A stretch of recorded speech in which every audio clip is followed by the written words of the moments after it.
morning, and it's time for this Monday morning beef with Jules.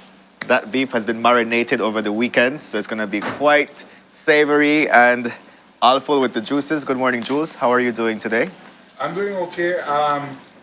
Do I have a working mic? Okay, Yeah? Okay. I'm up. you're up. All right. So I'm back, and we had an extended intro because I was beating down Will Smith's ghost in my office. Did you say the same bad word you said yesterday, by the way? Did I say about what Oh, did you? You know what happened? What the hell? That's what happens when you're 96 years old and you're not used to Facebook Live being a ubiquitous presence in your life, right? So Okay. in my mind, I'm doing an interview that we're going to edit, Uh-huh. right? So you have to understand the convention fatigue. This is our fourth national convention. I am tired of these clowns. This UDP circus for change. You have to cuss about Right? it, sure? So it's like F-bomb. It's a fourth convention. It's like, you understand that how irregular this is and how indicative it is of a party in a deep existential crisis. In the UDP's 40 plus years, 42 years of existence, it's more than that, 1974 to 2022, that is 48 years. In its 48 years of existence, it has never been in such a deep crisis. And we are having 4 national conventions, all related to leadership. 3 of them leader conventions, 1 of them a recall convention in 25 months. This is a party having a deep existential crisis, and everybody is so fatigued by it, including persons in the party, because 57,000 people voted for the UDP in the last general election. That is an extremely large number, considering they only got 38% of the vote. I'm just saying a lot of people have confidence in the UDP. And the country needs a functioning opposition. And so, it wasn't like anybody entered the convention yesterday. It wasn't like February of 2020 when they had the John Saldivar versus Patrick Faber convention. That was hype. That was full of energy, right? Even though we knew all the venal forces at work. Yeah. Okay. Right? Because John Saldivar was on a heavy accusation. And I will every time exonerate John Saldivar from that tranche business, because that's what politicians do. They take money from rich men and rich women. If they are, they take money. That's what they do. If there's any. By the shoebox fulls. I've seen these boxes in my life. That's what they do. Right. So none of them are without sin in that regard. So but that's a sidebar. I'm just saying that. So in that convention in February of 2020, there was hype, there was excitement. By July, COVID had set in, but it was much more muted because you're going to an election, and then you had the recall convention, and that's just drama. Now you have this convention after the whole Faber meltdown, right? Which is like a Chernobyl level political event. I'm just saying that the UDP enters this event with a high level of internal fatigue. So, but at the end of it, it's super close. Shine wins by 3 votes. I had predicted that Frieza would win because I just felt a more relaxed energy from her camp. But really, and I don't say this loosely, if you've lost your spouse, the person she calls her soulmate, losing a convention is small in that context. She has been through the most heart-wrenching event any human can go through, losing your most loved one, losing a child, losing a family member. And so she was doing this really against all conventional wisdom. Yeah. You know, because it would be like, man, you can't campaign in this state, but I commend her for her courage and her steadfastness. And she took a 2-week break from campaigning, and she came within a hair's breadth of winning. 3 votes. 3 votes indeed. Right? And then remember that 516 didn't vote. and this always happens. 9 people, so 6 people didn't show up. 509 of the 516 voted. But you know, you will always have a few who don't show up. What happened with that call for recount or whatever? Yeah, so the chairman of the party, who, as we know, is a very strong-willed individual, and I will be kind, because a lot of people, you know, will call Mike Perfit, the chairman of UDP, a hard ass. But he sets the rules. And he said there's no need for a recount because we had a transparent voting process. We know who's who in the zoo. There were no protests during the process. And we had a very clear counting process. There are two ways to view this. Either that you are trying to short circuit the system, the voting system, and lock in a Shine victory, or that it is a practical, there are only 500 votes. In the scheme of elections, 500 is a very super small, they're like a village council, Yeah. right? So I'm just saying, however, and you know, he says that, well, if we recount once, then somebody else has to recount. In my mind, and I am not the chairman, but in my mind, you should exhaust all doubt, and you should at least grant one recount. Right. And I think that going forward, it will affect Shine as leader. The three vote margin victory, the 3 vote margin of victory, and the fact that it was not subjected to recount. I think that you have to remember, in the UDP's 40 plus years of existence, they have never had so many conventions, right? Okay. I don't think the Esquivel convention in 83, sorry, when he became leader, I don't think that was contested. I'm just saying that this volume of contested conventions is unusual, and it is divisive, and it is unprecedented. But we've never had in mass party conventions such a close outcome, PUP or UDP, right? Because John Briceño went through 2 conventions against Francis Fonseca, and he won twice. But it was never so close. Close. Yeah. And why is this consequential? Again, as they like to say, ugly win better than pretty lose. Winning by 3 is better than losing. Yeah. But in order to lead a party, you have to have maximum leadership acceptance, universal. Everyone has to accept that you, the man, I can't question you. And really, I don't think Shine has that at this Yeah, point. so the margin alludes to that, no? What's that? So the close margin can allude to that not everybody has Yeah, that confidence. right. And he will have to work very hard to build that. And Shine in the past has been a divisive personality. Now, this is a guy working on himself. Like, he's in real time, we see Shine evolving into a much more mature and a person able to take criticism. But that is his weakness, a thin skin. And he can be emotional in responding. We've seen him modulate it a lot, right? We've seen him evolving in real time to get this that he's been seeking. But he has a lot of work to do because Patrick Faber's camp was completely in Tracy's corner. And he has to win those people over, and that there is a venal level of dislike from Patrick Faber to Shine. A really strong, a passionate dislike. But it's politics, and people have to try to find a way to get along. The signal from Tracy has been very good. She sent out an excellent notice of concession. She posted it on her page.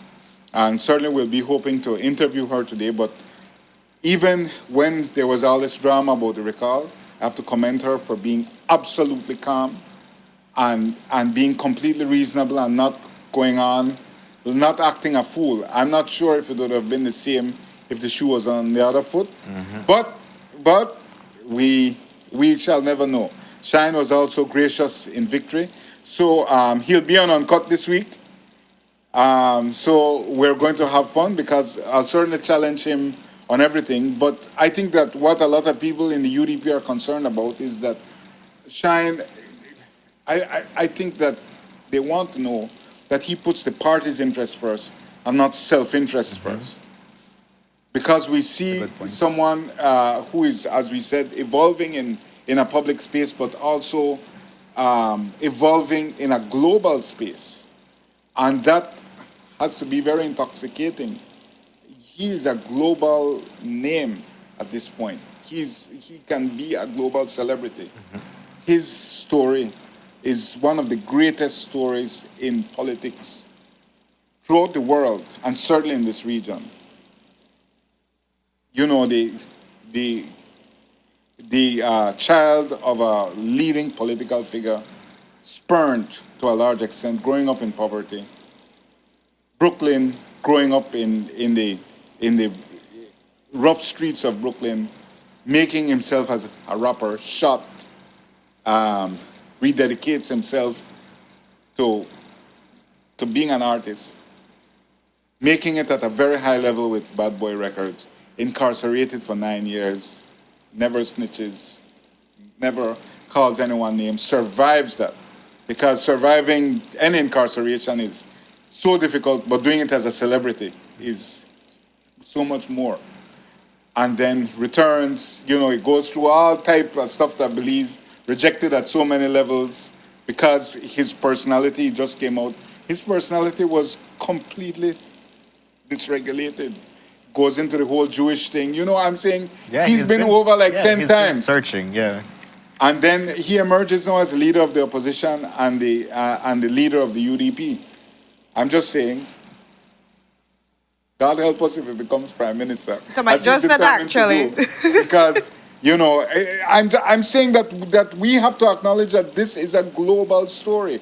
This is not a local story. And Shine, a part of what he brings is the global currency that he has accumulated. Real talk.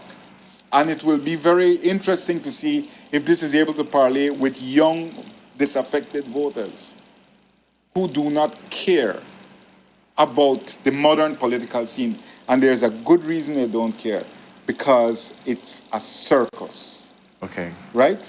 They don't care for politicians. They're not inspired by politicians because politicians are full of junk, and we know this.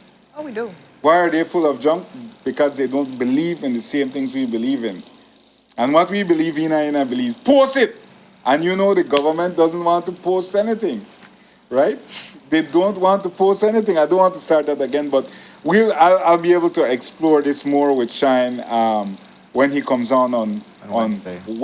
What's his priority in rebuilding the UDP? But you know, you have to understand, he's the son of Dean Barrow, and he's the nephew of Michael Finnegan, two of the greatest figures and two of the greatest communicators in UDP history at different levels, right? Dean Barrow is certainly the greatest orator we've ever had in the House, strictly oratorical perspective, but Michael Finnegan is the greatest communicator I've ever seen in the House, the most entertaining, the most effective at communicating a point at a grassroots level, but also at a human level. So, and that's Shine. Yeah. And he shows that ability, right? In his, and but it'll be really interesting to see how gracious he can be in bringing the party together, because a function of leadership is that you must erase all the loyalists to the past regime. John Briceño did it. Francis Fonseca did it. Patrick Faber did it. When you take over a party, you must have your loyalists in place. And that, he says he won't do it, whatever, I understand, but that is a function of leadership. You must be surrounded at the National Party Council level, at the executive level, by people who have absolute loyalty, or your leadership will fail.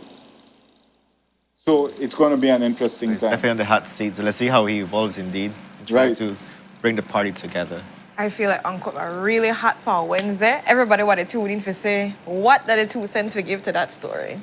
Yeah. Take it light pan to a certain degree. We don't want nobody to walk out of your tables again, okay? No, Shine has been the person who's been uncut the most because he's really the most fascinating person in politics right now. Real talk, because of his global ascendancy. So he's been up there many times, and I've given it to him pretty tough, but he's always maintained his cool, right? He stayed, yes. Right. He stayed. He didn't accuse me of suckling on any tit, as he did Henry Charles in the House. Yes, he did that. And the other thing I'm beefing about is the reception last week Monday at the Cajalpech Monday night. Indeed. It's this is my personal view.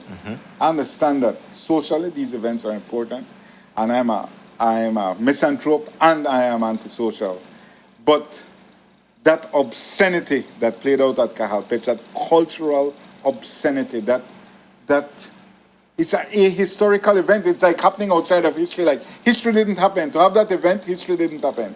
I think we have footage of it. I understand. I mean, look at the scene. If we can hold that, guys. So we have in the background. My goodness, Yes. boy, it's incomprehensible. It's obscene. To me, it's cultural violence. Yeah. So we have these persons dressed as Mayas in Maya garb, and we have them standing guard, like almost in fealty, in loyalty, in subservience to the royals. Now, it's like 400 years of history didn't happen, right? It's like here we are, take us, and whoever orchestrated this scene, it's really the most repulsive and violent thing that I can imagine. That's my personal Yeah, view. it's culturally. I felt it's culturally insensitive. I'm gonna ask you, Kev, because I know you're not from your heritage. Because I've been like communicating with a lot of folks, and they were saying to start with, it's sacred lands where you're having this event. So you just come and put that charade in front of there. It's like, no. So who? That's the same thing I was questioning. Who came up with this whole concept of let's dress them up and let's put them up there and put this reverence? Yeah, it's so counter-historical, and it really, I find it I can't explain to you the level of it's vomit-inducing, right? Like it's really, you want to barf, but that it exists in someone's mind, and we have a Maya Governor General there sanctioning it, and she has on the Dame Grand Cross thing at the same time. There are so many contradictory things happening here. And I just feel that it's really absolutely tone deaf.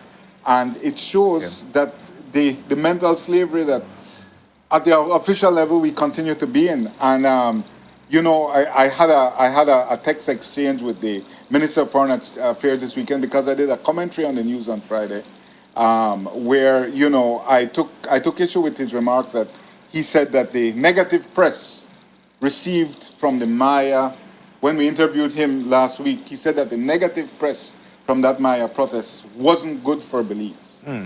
Okay. I remember that. So now this is me personally, I understand people feel differently, but I am so glad that we had somebody protesting. The Ubada Educational Foundation sent out a very strong press release, but they did not have a physical protest on the ground.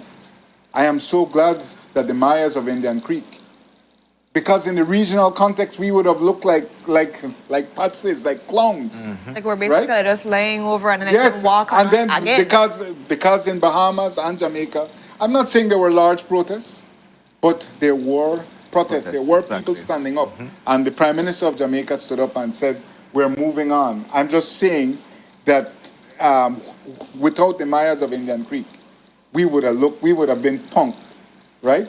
We would have looked like we just the bow down to the colonial master once again. But I took an issue with the foreign minister saying that the protest wasn't good for Belize, and he took an issue with me. He said I was conflating two events because he said he supports the protest, he supports the right to protest, but the negative press wasn't good for Belize. Man, get out of here. That is not negative press, that's good press. Exactly. But it just shows in my mind, it just shows the demented thinking, right? you said the protest was fine, but the negative press wasn't good for Belize. Well, what isn't good for Belize isn't good. I'm saying that I think that press was great because because it stopped them. It actually it's the only event Scared that them, if you want to forced call it that. right that forced them to change their schedule.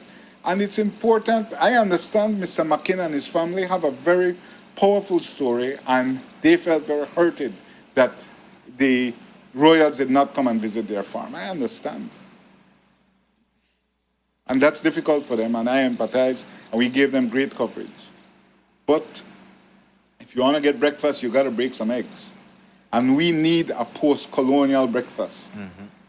I am sorry that we broke Mr. McKin's eggs, right? But we need a post-colonial breakfast. And, I just feel that the entire foreign ministry, I understand there are official functions you have to do, and you must play absolute, you have to be formal. You can't be rude. Yeah. I understand that. Yeah. And there was an obscene scene in Jamaica as well with the royals.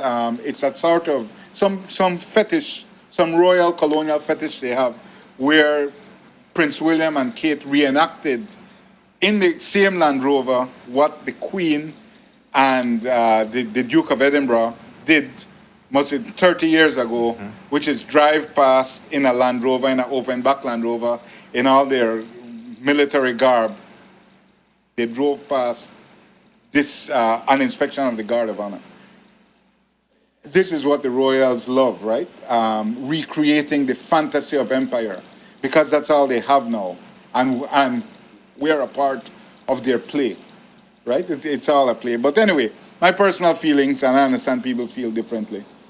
And then the next thing I'll beef about, cancel the health insurance tax.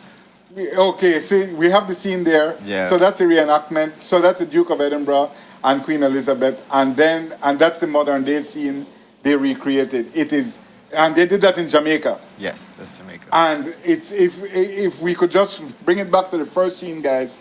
Look at that. I mean, like that's cultural violence to me. That's how I see. Some people see it as quaint and charming.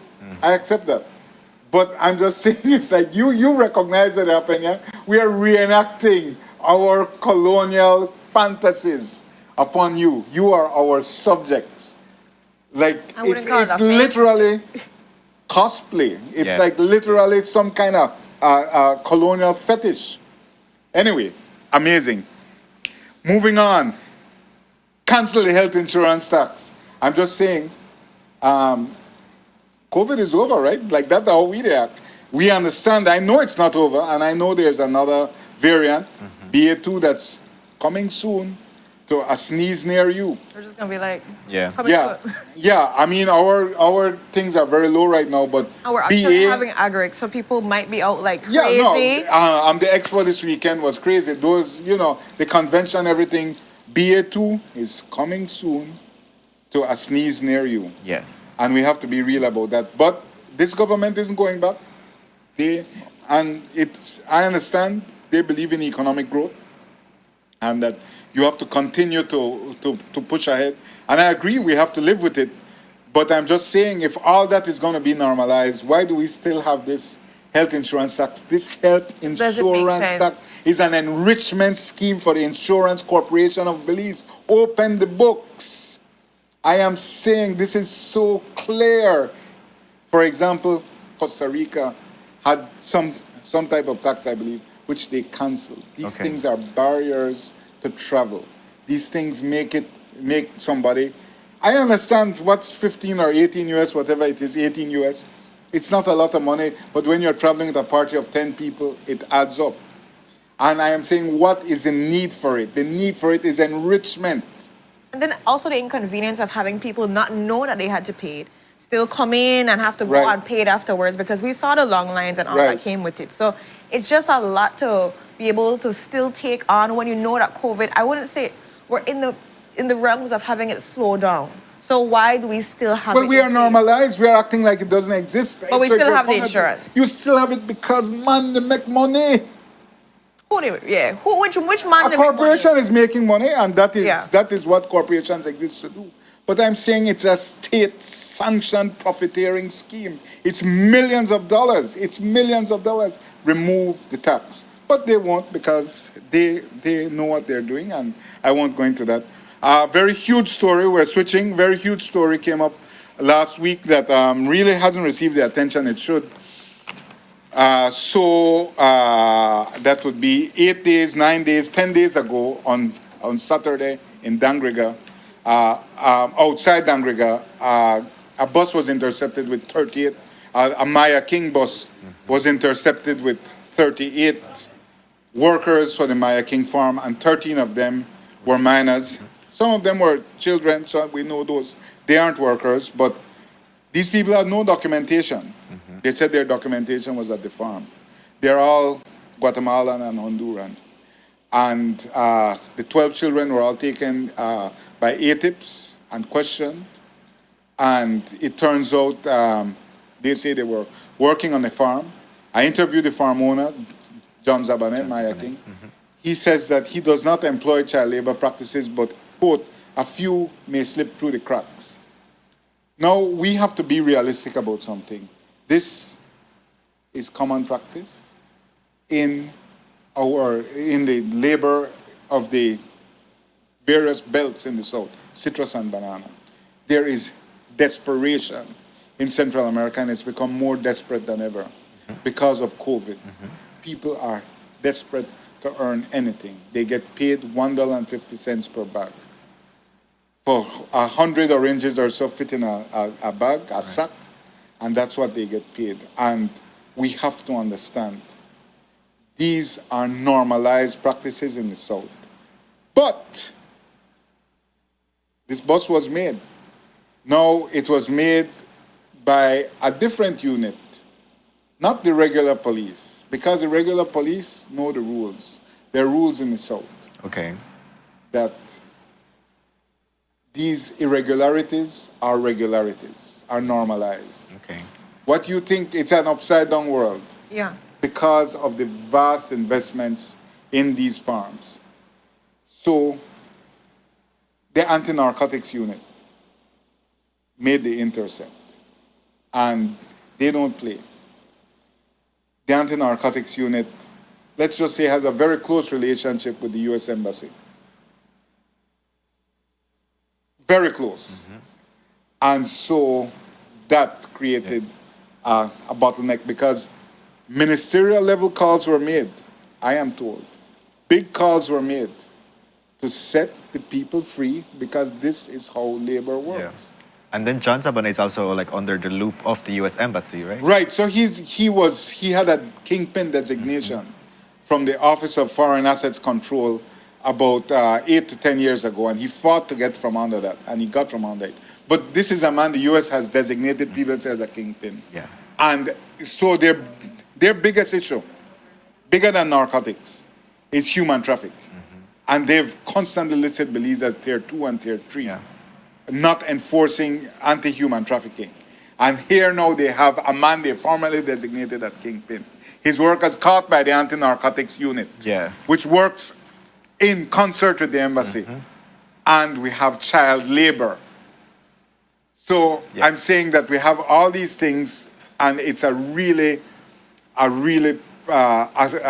situation that has created a lot of tension in Belmopan and forced the immigration minister to make a very exceptional, that's Eamon Courtney, Minister of Foreign Affairs and Immigration, to make a statement at another event, just to go on record to say, we know they child labor, because that official position had to be taken. That was a speech for Washington, D.C., but it was given in Spanish lookout. In fact, he had to give it a disclaimer and say, hey, we know, I know I talk about the Mennonite community. I don't tell you no, but I have to make a speech in Washington right now. Break. Anyway, it was a crazy moment, but that story has legs into this week. And the next subject was Kevin Bernard. Have a press conference, my brother. Have a press conference. This government's inability to accept that press conferences are a functioning part of a democracy. I understand you're available for interviews, you're not running away. You have to have press conferences. They are a structured way to ventilate public issues. And that's it. Sharice is rushing me off set. But Yes. Troy Gab came back after me last Monday night. I just want to say, Troy Gab, take my name out your mouth. No, I went after him last week, and last Monday night, he threatened to uncoil on me. As far as I know, the last thing he uncoiled on was the DFC, and that went bankrupt. Oops, did I say that? Boom, drop the mic. I'm dropping it. Take You it know, with that, we must come to a commercial break. How about that? How about that? Because you just Will Smith slapped him. And we now, to all our beautiful viewers, we are going to go dive into a commercial break. When we're back, we're going to be talking about Belize and the pros and cons of being Republic. Let's learn about that today. So stay tuned for that exciting conversation. We'll be right back.